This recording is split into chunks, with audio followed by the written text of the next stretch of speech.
choose your own ransomware disaster. With our presenter, Mike Pagan. He is an NCI Senior Solution Architect, Azure Product Manager with NCI, one of my good colleagues. Lean on Mike for a lot of information, anything from VMware, all the server stuff, 365 Azure. He's been doing a great job with us. He's got a wealth of information.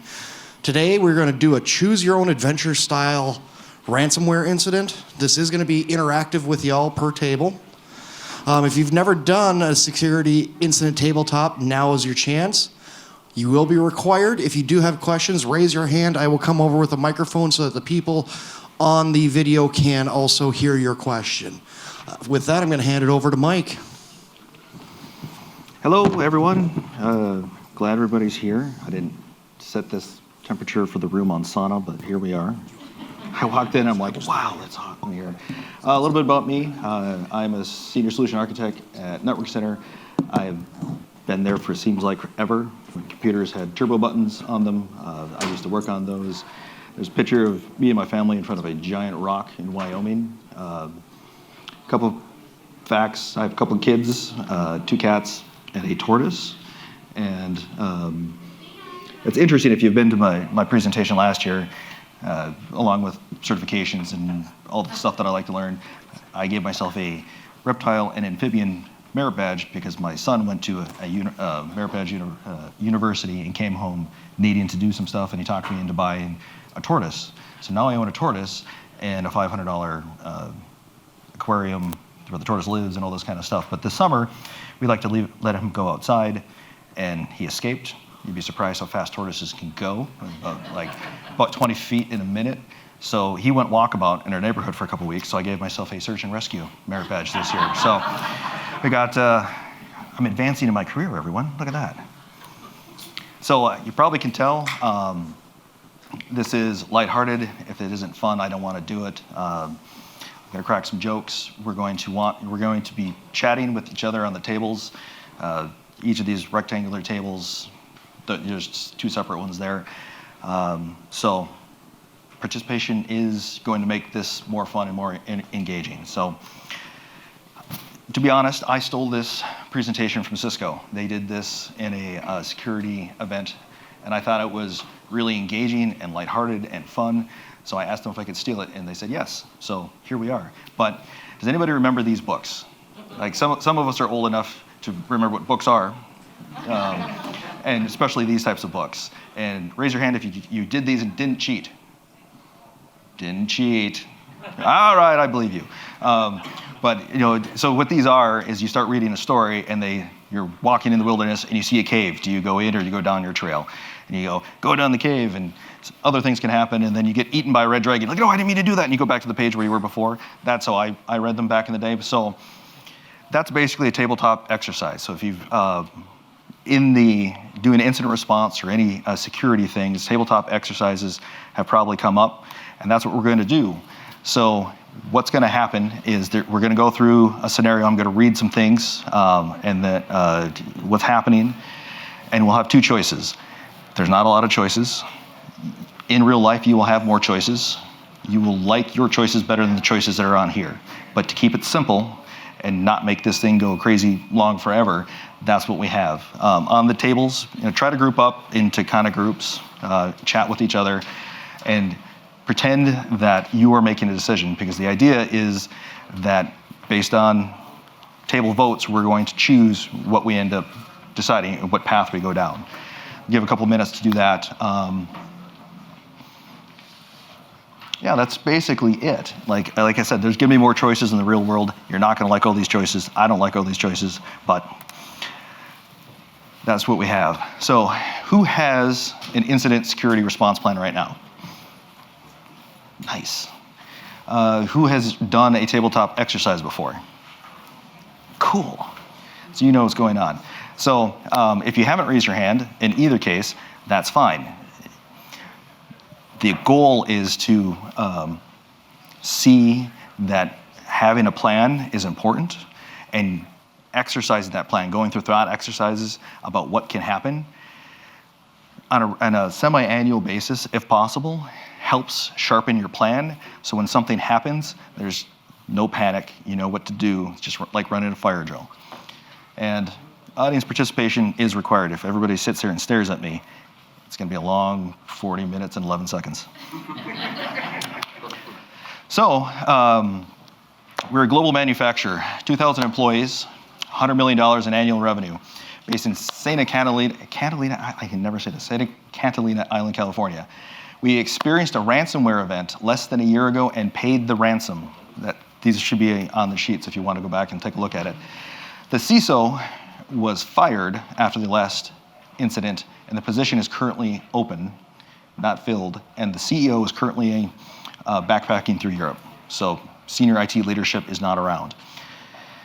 In-house security operations is staffed with employees new to the organization with limited experience.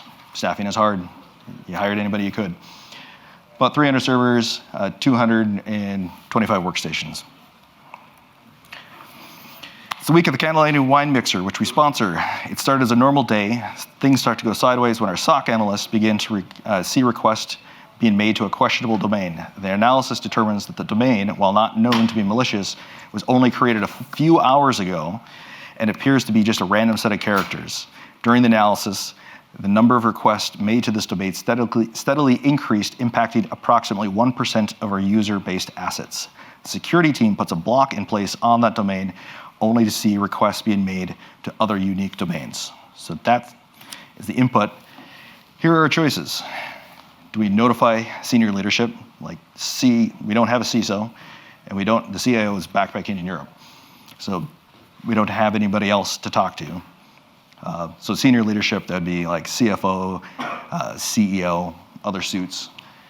Or do we want to activate the crisis management team, which is comprised of leaders from important business units and other technical teams? These are our choices. So we have take a minute or so. Darn it. I had a neat little clock that would count down. Oh, is it going to work? Yes. Aw. This is generally how it goes. So I'll watch on here. So take a minute or so, talk to each other. Each table has a vote. We will take a vote. Majority wins. That's going to choose what we end up doing.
The information sheet?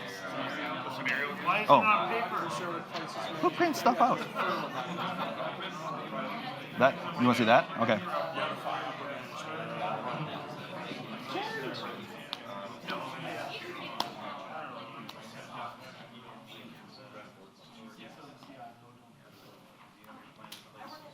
All right.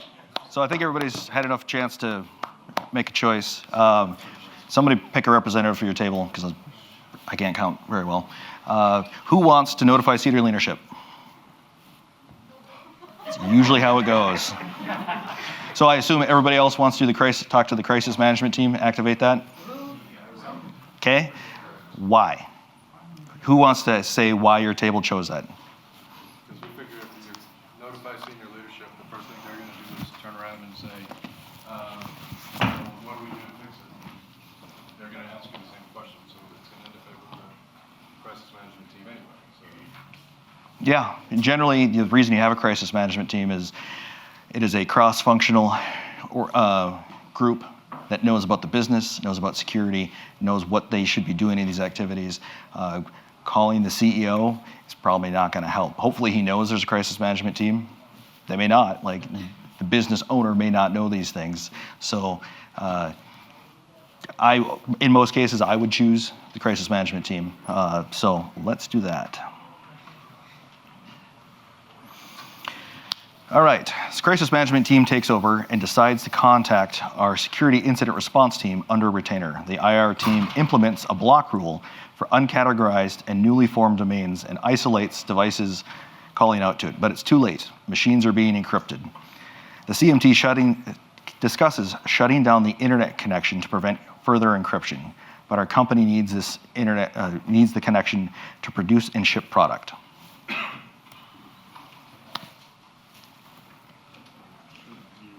turn off the internet. So, do we turn off the internet or do we leave the internet on? And this is a really very real choice you end up making if you ever have a security incident. Do you shut it off or do you keep it going?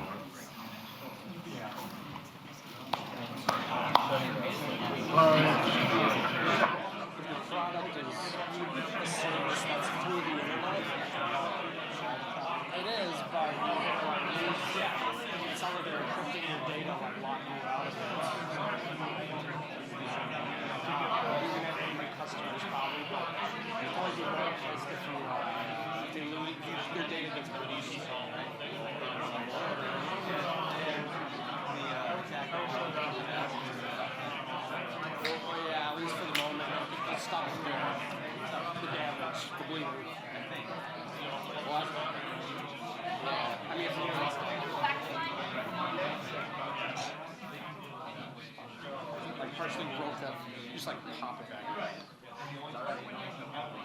Shall we?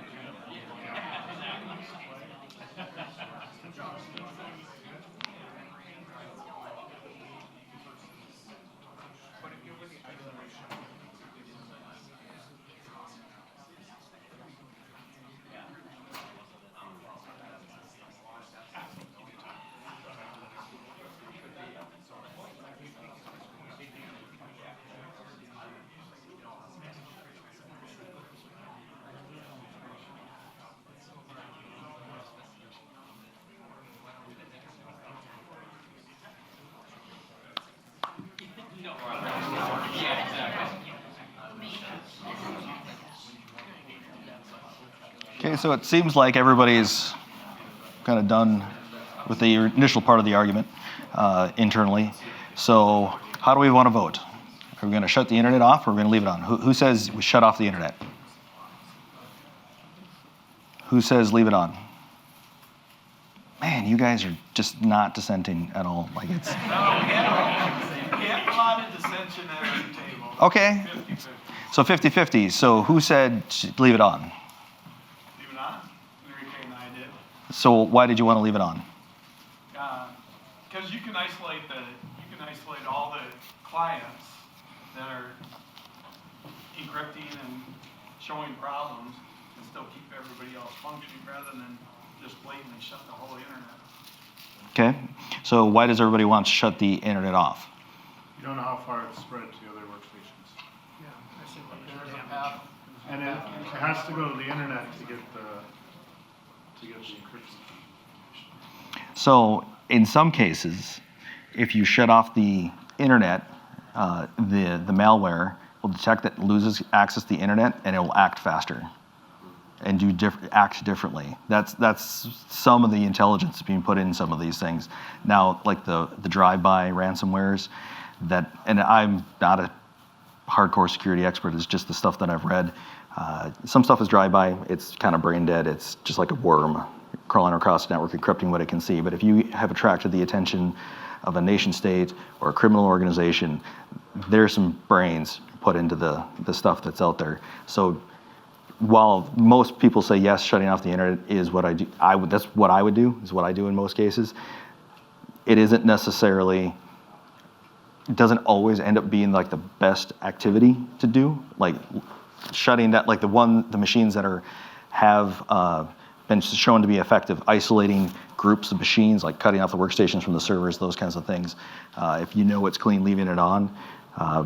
But in some cases, shutting off the internet has a real effect, and if you're able to produce, do business, basically. So at the end of the day, that has a real weight to it. So luckily, the crisis management team is cross-functional. They have an idea of what it's going to affect and what plans they need to do, instead of somebody up top just going, yeah, turn it off, and not really letting anybody else know.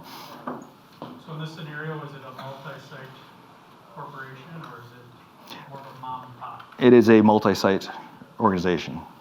And this kind of comes into, like, if you had more choices, would you shut off the internet in at certain places and not the other places? It just becomes a lot more complicated when it does that. So I'm handing out prizes to people to talk. There's 3 vegan cookbooks and then 3 other things. So hopefully you chose well and didn't get the vegan cookbook. So we decided we're going to shut off the internet, right? Okay. With the internet piped down, we see fewer devices being encrypted, but production has stopped, and without production, we are losing $10,000 an hour, which is a very conservative estimate. We also have approximately 1,000 user devices and some backup servers compromised. A ransom equal 20% of our company revenue is requested with a 24-hour deadline to comply. Our brand is being trashed by our partners and the public. The crisis management team mulls paying the ransom. Do you want to pay the ransom?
That's what I learned in the You never pay.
Well, that got weird. Everybody stopped talking at the same time. Decision time. Do we want to pay the ransom? No. No? Why no?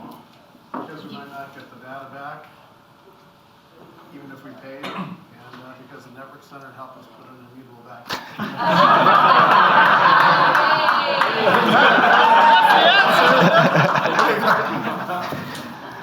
That's the best answer I've ever heard. No. Why would you consider? Somebody out there must have considered paying the ransom. Nobody? Anybody? Somebody. All right, gentleman in the back. Why would you pay the ransom? Well, generally, you gotta weigh how much is that ransom against what it's gonna cost us for production. It comes down to a financial decision, whether or not you trust that you're gonna be able to recover. You've got proper backups from the network center. Or if you've got a backup plan that's gonna work. In this case, I said no because it doesn't sound like there's anything infrastructure-wise that's gonna be, I guess, in place due to the fact that their whole sea level is incompetent, it seems like. Well, one's backpacking in Europe, so Well, who knows if he's competent or not. The other one's fired. The other one got fired because he got the ransomware hit last time, and usually the CISO is the fall guy on some of that anyway. So everybody agrees that we are not going to pay the ransom, right? All right.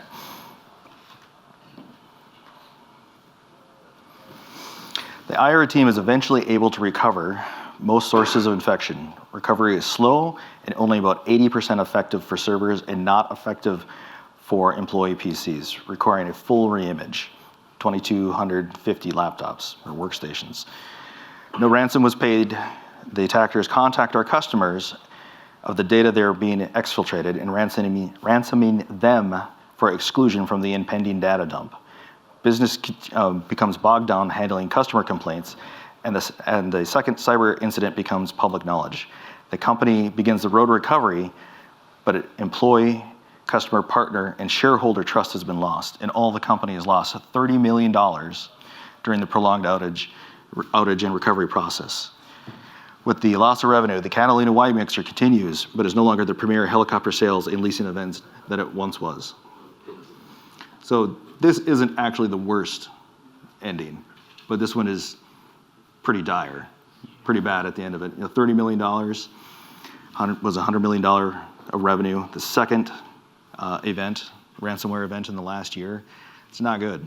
And in some of the other times I've seen this run through, one of the reasons not to pay was because if you continue to pay, you're going to continue to be a bigger and bigger target because they know you'll pay. Yep.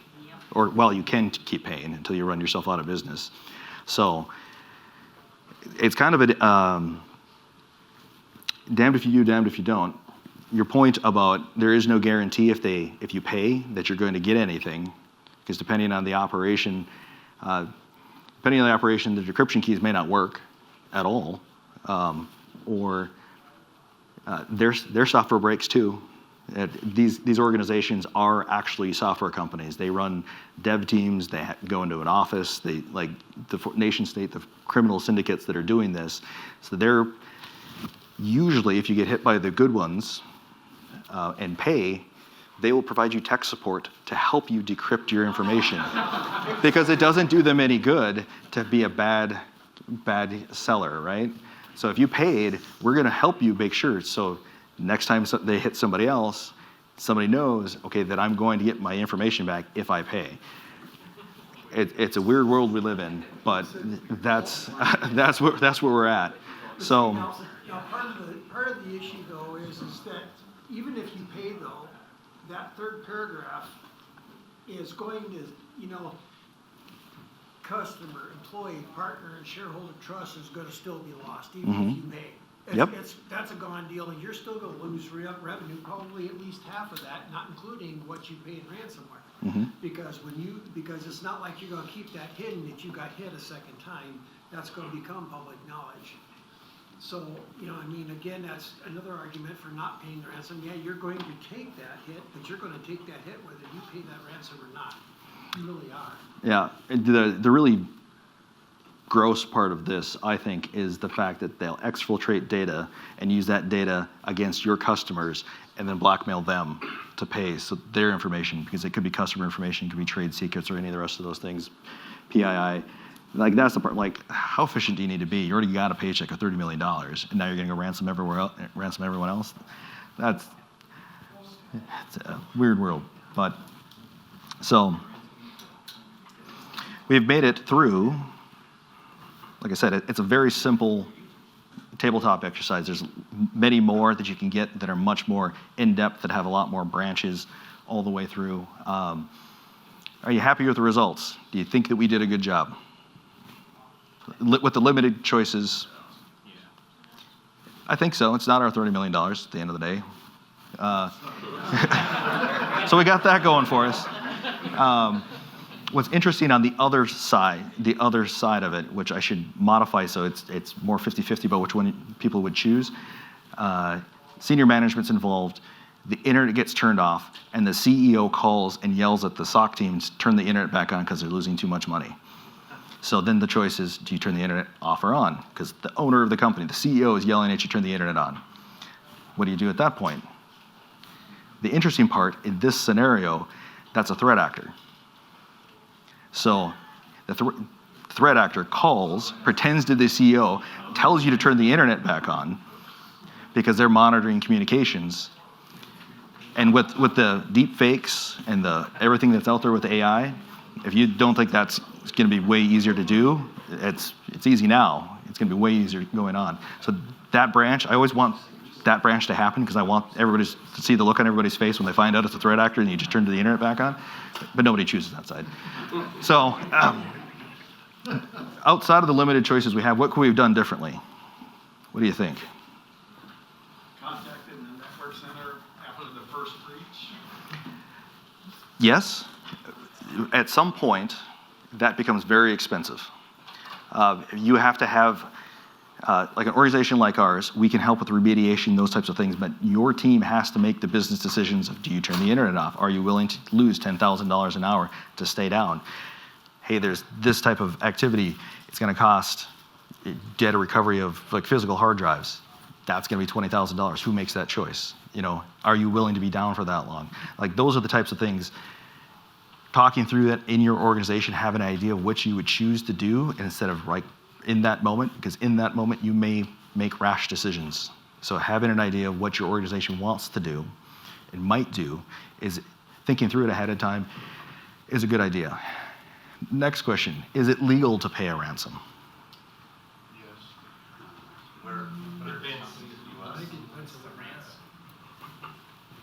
Raise a hand. Raise a hand. Who thinks it's who thinks it is legal? Even if you don't want to pay the ransom, who thinks it's legal to pay a ransom? Depends, because, for instance, for us as government, we cannot pay. We asked for an opinion from the Attorney General, and he said that you cannot use taxpayers' money to pay ransom. So I found this resource out there. So this is like an open source thing where somebody is actively paying attention to state and federal laws. Did you know North Dakota and Louisiana have a law that in certain conditions you have to notify the Attorney General if you've been ransomed? I didn't know until I looked it up. North Carolina and Florida, it's illegal to pay. Just by state law, it's illegal to pay. New York just passed a law that came into effect yesterday, that in certain conditions you have to notify the Attorney General if you have more than 500 employees or records breached. So here's another case where having an idea of what you can do. Now, I don't know if anybody's gonna get thrown in jail for it, but it's definitely something to pay attention to. And on top of that, there are certain groups, international crime groups, foreign actors, that are on a sanctioned list.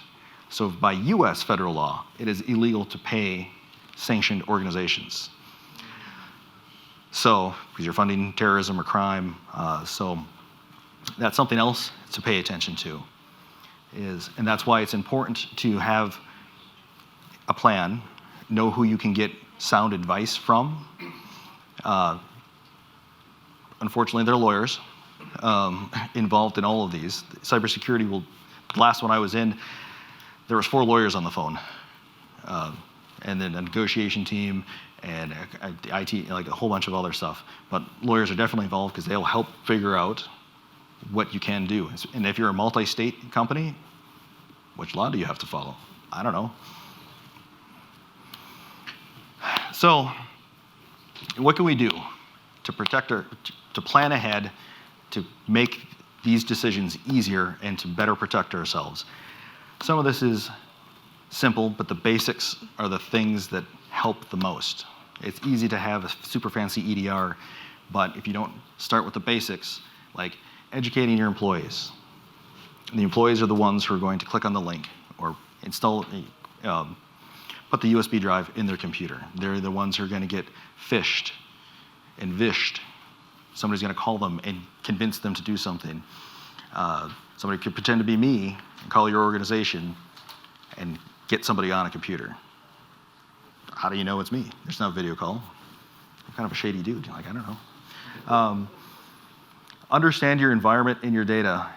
When there's an event happening, a security incident, make sure the team should understand what and where your data is, where the important data is. I've been in some events where, yeah, the only thing that we need to recover are these servers.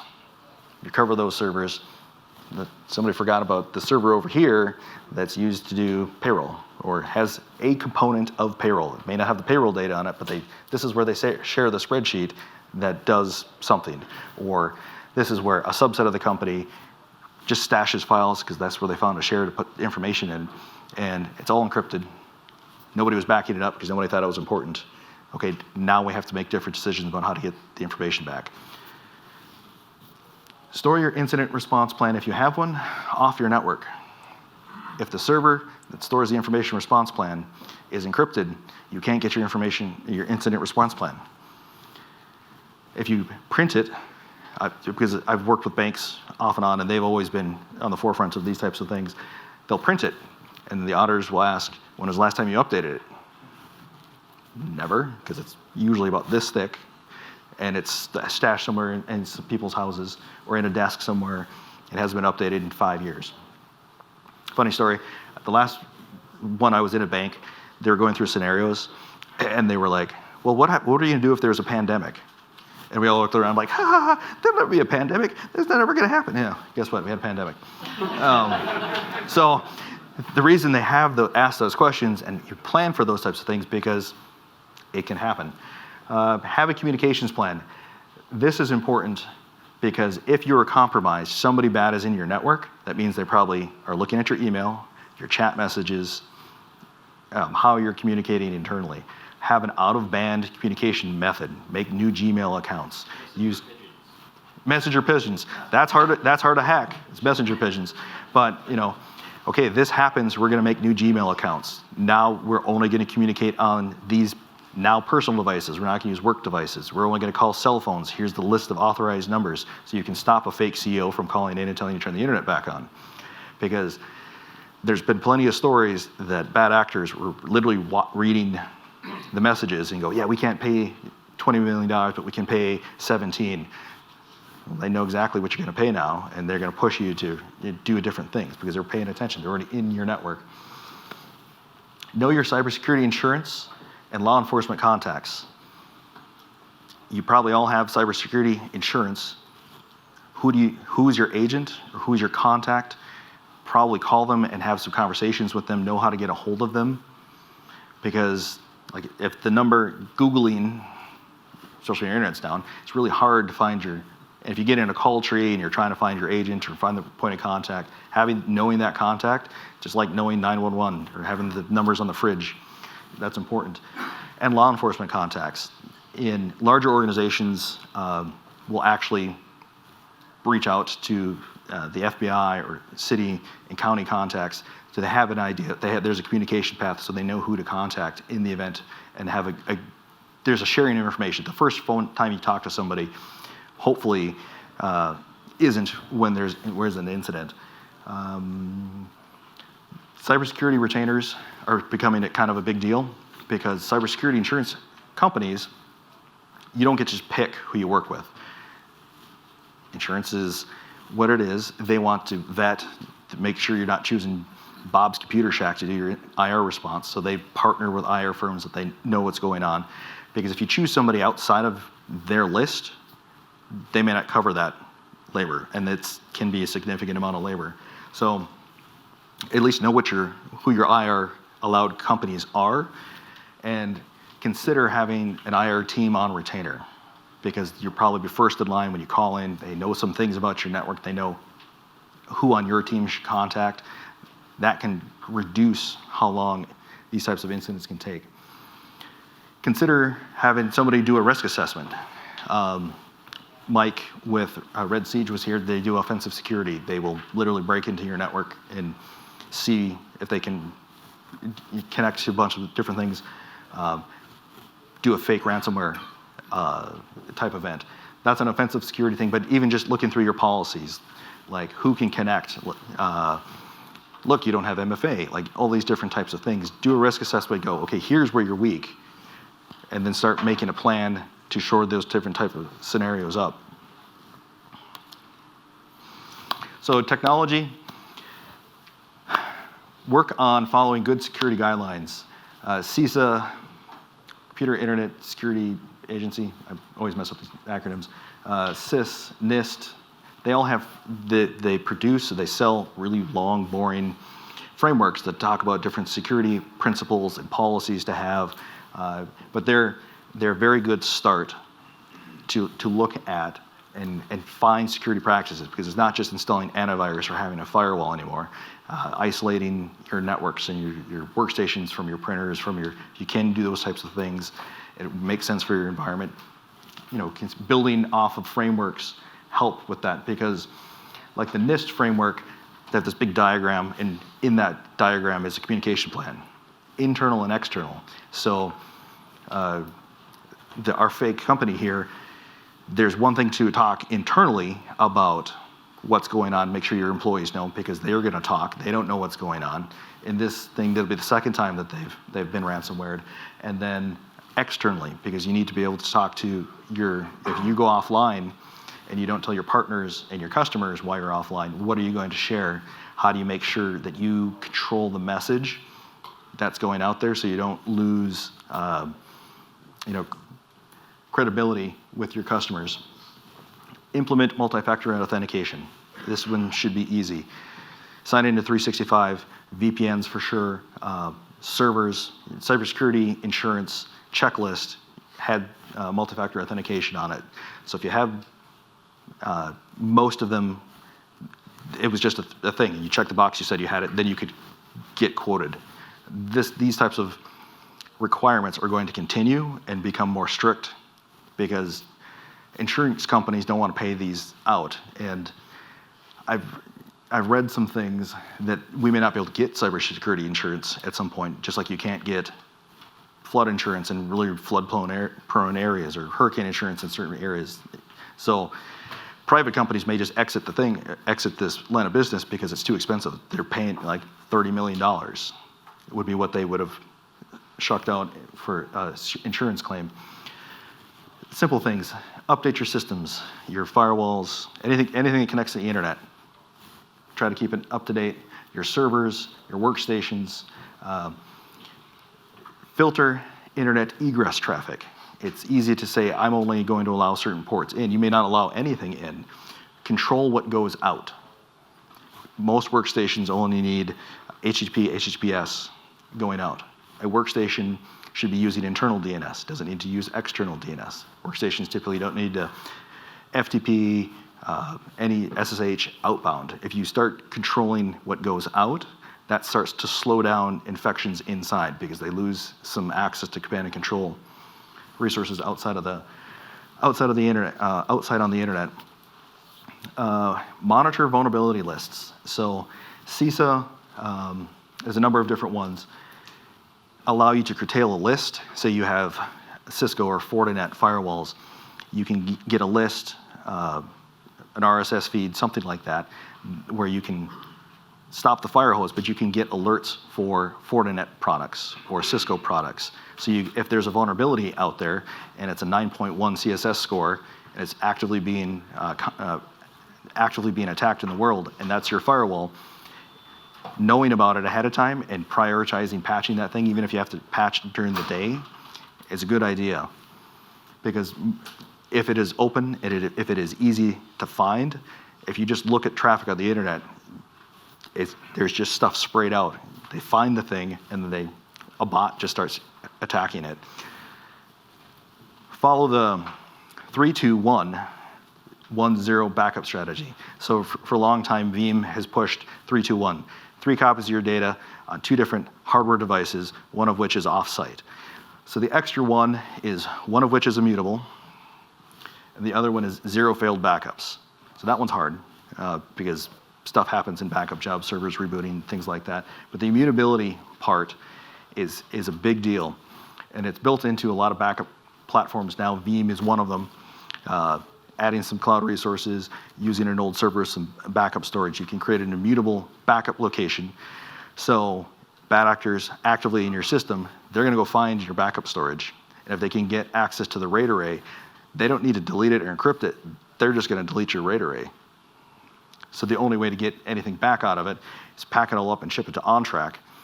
OnTrack's amazing. They do amazing work. It's also really expensive. I mean, depending on how much it is, it's $10,000, $20,000, $30,000 to rebuild that RAID array so you have something. But if it was immutable and they can't get access to it, then they can't do anything to it. And then test your backups. It's one thing to get an email and say that your backups are being successful. You should be monitoring to make sure what's in your backup job are the important things, are the crown jewels of your system. Knowing that they work and knowing that you know how to recover them is also important.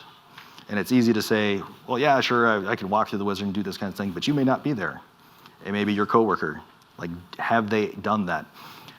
A long time ago, I worked with a bank, and they were audited to the point where they had a DR plan, and the auditor physically would come to Fargo and say he would pick the person who had to execute the plan.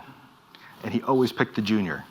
So like the senior wrote the plan and knew how to execute it because he did it, he tested it all. Junior, I want you to do it. And he made the senior admin not be in the room. Talk about stress. And this was like a giant financial institution. She had 6 hours to restore everything. I was sweating for her. I'm like, that's a lot of pressure. So, when it comes down to it, it doesn't take much. There are things built into Veeam backup platform that will go through and do a sure backup recovery. That will run a test to see if your restores work anyway. So you can kind of set that type of automation up. Will recover it, boot it up, the server booted, and send you a report.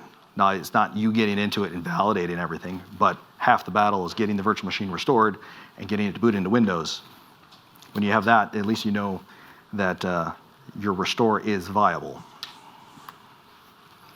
So, obviously you can't see the links. We'll share the presentation, but here's some resources that I've looked at before. CISA has some tabletop exercises. It range from like disaster recovery to security incidents to flooding, to pandemic, other things like that.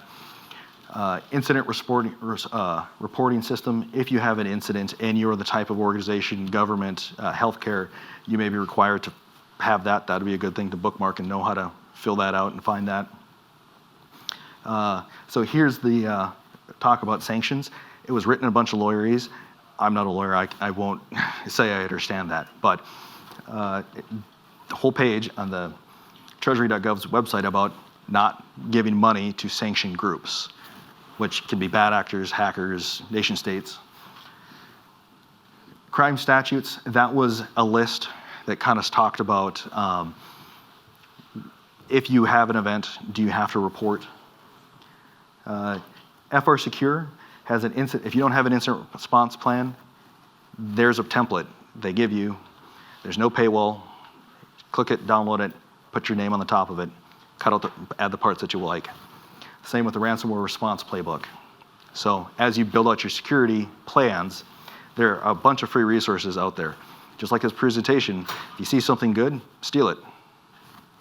Put your name on top of it. I asked permission, they said I could.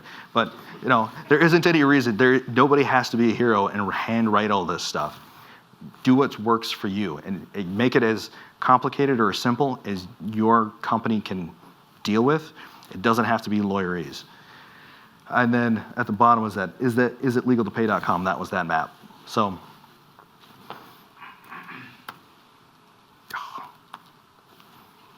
I don't know if anybody noticed any of the Prestige Worldwide, any of the rest of it came from Step Brothers, which I watched. I hadn't watched it before, so you've probably all seen the memes, but that's the presentation. I appreciate everyone participating. It makes it a lot more fun. It's a bit chaotic. It's hard to tell how much time I have left. I have 10 seconds, which is amazing, because every time I've gone through it, it's all different. But here's how to get in contact with me. Does anybody have any questions?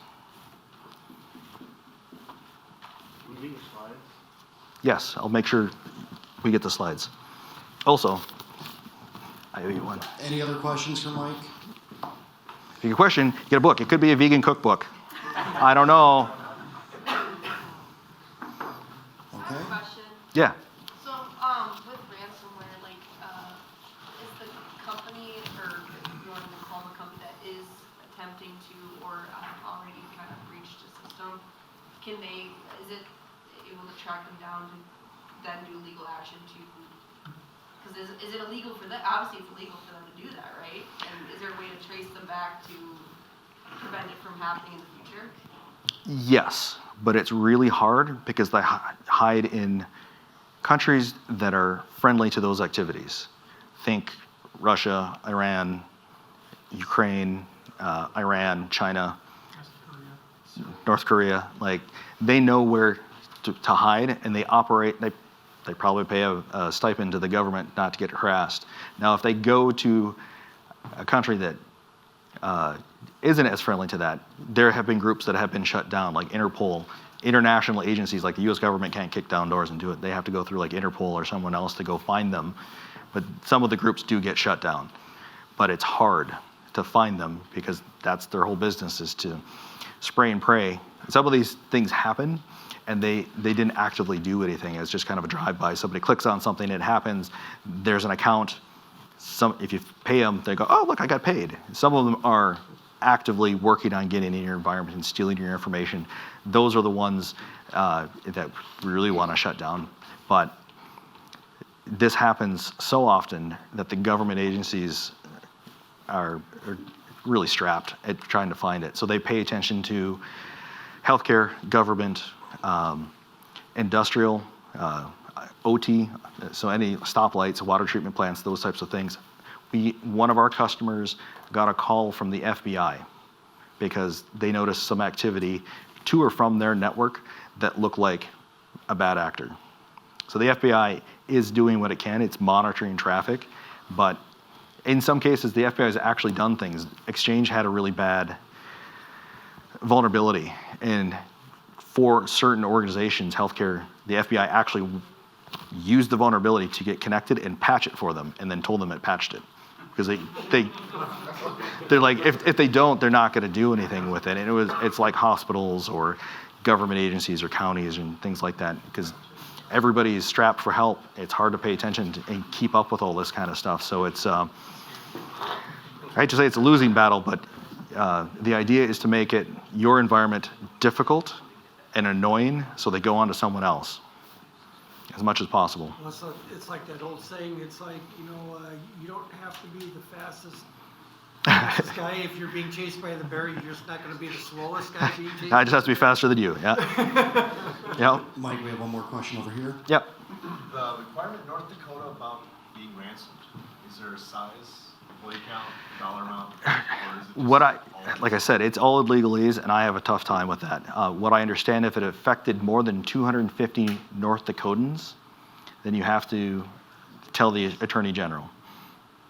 So small businesses probably doesn't tip that, but if they breached or they grabbed your customer data and it's more than 250 North Dakotans, I think there's a burden to reach out. And the article that I found, or the thing on the state page, I emailed going, I don't really understand this, but do I understand, did I boil this down correctly? I got an email back in like 20 minutes.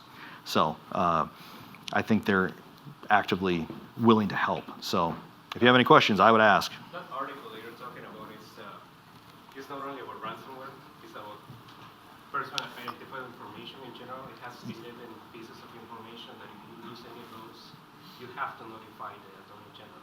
Okay. So that's, I remember the article, but It's in general for any kind of. Yes, so you're right. It's not just ransomware. If somebody's on your network and you know they exfiltrated information, they don't have to ransom it. If you know somebody's, without your permission or the customer's permission, accessed X amount of types of information, that triggers the thing. That's terrifying because I'd just be, if I thought anything happened, the first thing I'm gonna do is I'm gonna tell the Attorney General, or at least ask, like, so let's say this happened. Do you wanna know about it, yes or no?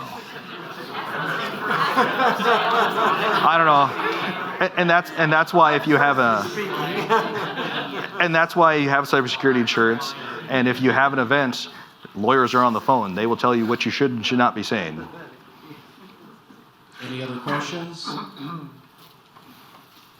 Going once, twice? If you're interested, it's chapter 5130 5130? in Century Code. In Century Code, yep. I think that's the one I found. I don't understand it at all, man. I can't talk lawyerese. There's legalese.